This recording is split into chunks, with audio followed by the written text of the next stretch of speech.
This time of year, a lot of us take time to think about what we're thankful for and focus on ways to help in this season of giving. But a new report shows many Rhode Islanders need help now more than ever. In fact, data shows nearly 1 in 3 Rhode Island families struggle to put adequate food on the table. I traveled around the state talking to experts about what's behind the problem and highlighting the Rhode Islanders who are helping their neighbors in need. Fridays are busy at the East Bay Food Pantry in Bristol. We call it Fresh Food Fridays, so we have fresh produce available to our clients. They can come every week. We try really hard to have very healthy choices here. The organization serves people from East Providence to Newport, offering programs like Food for Kids, Mobile Pantry, holiday food bags, and more. We try to reduce all the barriers, and so anyone who comes to our door, that day you're going to walk away with food. But over the past several months, their typical Friday bustle has only gotten busier. From January of 2022 to now, Mushin tells me visits to the food pantry have more than doubled. You know, all of us go to the grocery store, all of us see food prices rising, so it's no surprise that we would see people really struggling to make ends meet, maybe people who didn't have that challenge in the past. About 20 miles north, Alice Howard is seeing a similar surge in the number of people she's helping by providing free fish and other food every Saturday in Providence. Since COVID, everyone is struggling. Even people who are working, they are struggling to make ends meet.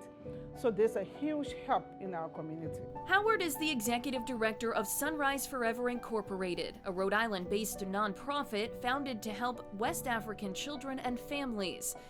COVID forced them to focus less on overseas outreach and more on efforts in the Ocean State. During the pandemic, another nonprofit working with the Commercial Fisheries Center of Rhode Island approached Howard with a proposition to find people who could use free fish. Started obviously in my backyard.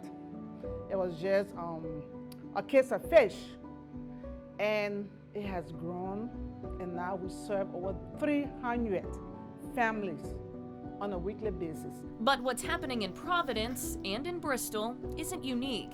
So many families can't afford adequate food that they're turning to food pantries and meal sites in numbers that go back to the time right around the beginning of the pandemic.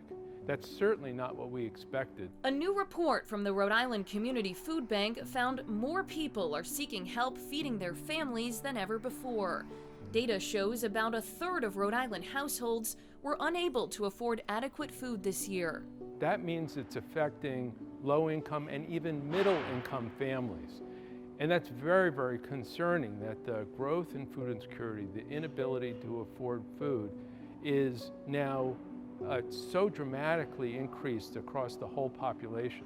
Food insecurity is now 3 times more prevalent than before COVID, according to the report, and even more prevalent now than when the pandemic first began. The risk of hunger is highest for low-income families with children and for communities of color. And that's just not what we had hoped. You know, we really thought that 2.5 years out from the beginning of the pandemic, we would see things begin to ease. One of the biggest factors, inflation. From July of last year to July of this year, data shows food costs in Rhode Island went up 13%. The increase was about the same at the national level, marking the largest 12-month increase in 40 years. Basic food items like bread and cereal and milk have gone up in cost so much that household incomes that used to cover all their expenses and feed the family, now what's happening is those incomes are depleted by the 3rd week in the month. And with food prices at or near historic highs, key federal and state programs put in place to help people during COVID, like school meals for all, the enhanced child tax credit, and extra WIC and SNAP benefits, have either ended or are slated to end soon. So we feel confident that we can keep up with the need, and we will. But the issue is that we're supposed to be the backup. We're supposed to be the last resort, not where people go regularly for food assistance. And that's why it's so troubling. Many of us are familiar with Mr. Rogers and one of his most well-known sayings. When he was young and would see something troubling or scary, his mother would tell him to look for the helpers. Here in Rhode Island, there are so many different groups with that very goal, helping neighbors in need. Many organizations start by trying to reduce the stigma around asking for help. Nobody wants to be in a position of asking for help. Everybody wants to give. I mean, that's what this time of year is about. Everybody wants to be in a position to be able to help.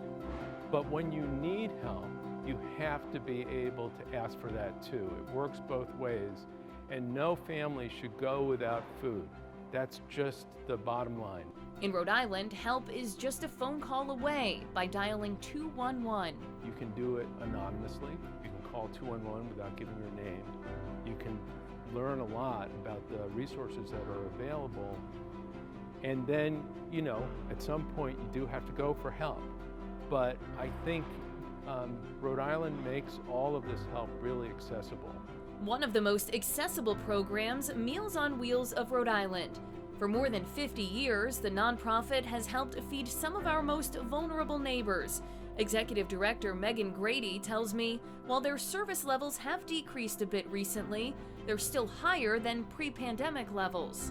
COVID still exists. Although we, have gone back to what feels like a normal lifestyle, there are many people, especially older adults, that still have concerns, underlying health issues, and are taking precautionary measures. And we have a very elderly population. So those factors all contribute to an increased need for Meals on Wheels. This summer, Meals on Wheels served its 20 millionth meal, and they already have their sights set on their next 20 million.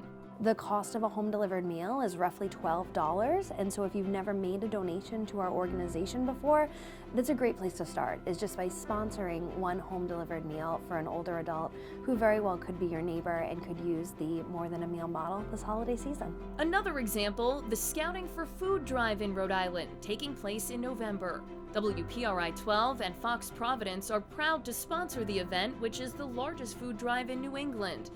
This year, more than 4,000 scouts with the Narragansett Council collected more than 150,000 pounds of food to be donated to the Rhode Island Community Food Bank.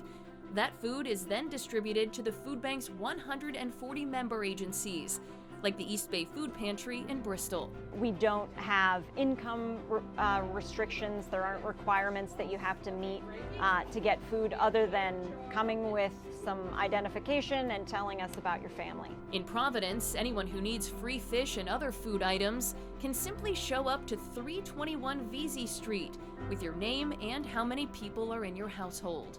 It's helping them save some money and also provide protein. So the extra $20 or $25 they use to buy fish can be used to buy medication or something else. So there's a great help, and we are very happy. It's a lot of work though, but we are happy to do this.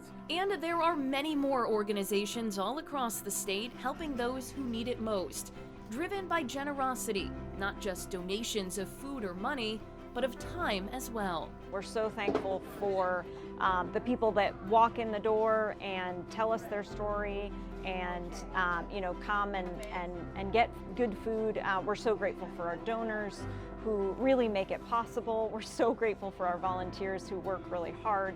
So it's, at this time of year, I suppose we're all very aware of what we're thankful for, and there's a lot to be thankful for here at the pantry. On the legislative side, the Rhode Island Community Food Bank is pushing for the governor to use state funds to make school meals free again for all students, like other New England states have done. The food bank is also urging the state's congressional delegation to reinstate the expanded child tax credit and increase SNAP benefit levels. In studio, I'm Kayla Fish, 12 News.